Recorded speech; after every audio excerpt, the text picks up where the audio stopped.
ഇപ്പോൾ ഇരിക്കൂ MLA Sajeev Joseph telephone ലൈനിൽ ചേരുകയാണ്.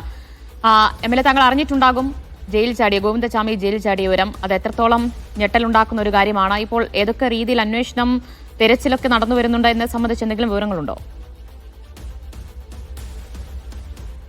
ഏറ്റവും ദൗർഭാഗ്യകരമായ സംഭവമാണെന്ന് കണ്ണൂരിൽ നിന്ന് റിപ്പോർട്ട് ചെയ്യപ്പെട്ടിരിക്കുന്നത്.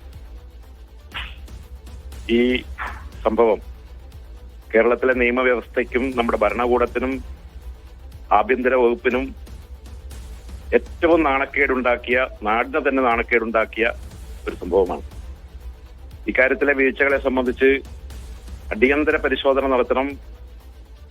പ്രതിയെ ഉടൻ തന്നെ പിടികൂടാനുള്ള നടപടി സ്വീകരിക്കാൻ ആവശ്യമായ നടപടികൾ സ്വീകരിക്കേണ്ടതായിട്ടുണ്ട്. ഗോവിന്ദചാമി ജയിൽ ചാടിയതിനു ശേഷം ഇത് കണ്ടുപിടിക്കാൻ വൈകി, അതിനുശേഷമുള്ള നടപടികൾ വൈകുന്നു. അത് അത്യന്തം ഗൗരവമുള്ള കാര്യമാണ്, ഗൗരവമുള്ള വീഴ്ച തന്നെയാണ്. ഇവിടെ മറ്റാരുടെയും സഹായമില്ലാതെ ഇങ്ങനെ ഒരു ജയിൽ ചാട്ടം എന്നത് നമുക്ക് ഊഹിക്കാൻ പോലും സാധിക്കാത്ത കാര്യമാണ്.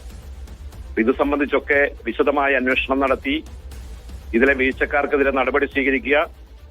കേരളത്തെ നടുക്കിയ ഏറ്റവും വലിയൊരു കൊലപാതകം, നീചമായ കൊലപാതകം, അതിലെ പ്രതിയെ ജയിലിലടയ്ക്കാനുള്ള, തിരികെ ജയിലിലെത്തിക്കാനുള്ള നിയമ നടപടികൾ സ്വീകരിക്കാനുള്ള അടിയന്തര നടപടി ആഭ്യന്തര വകുപ്പ് സ്വീകരിക്കണം.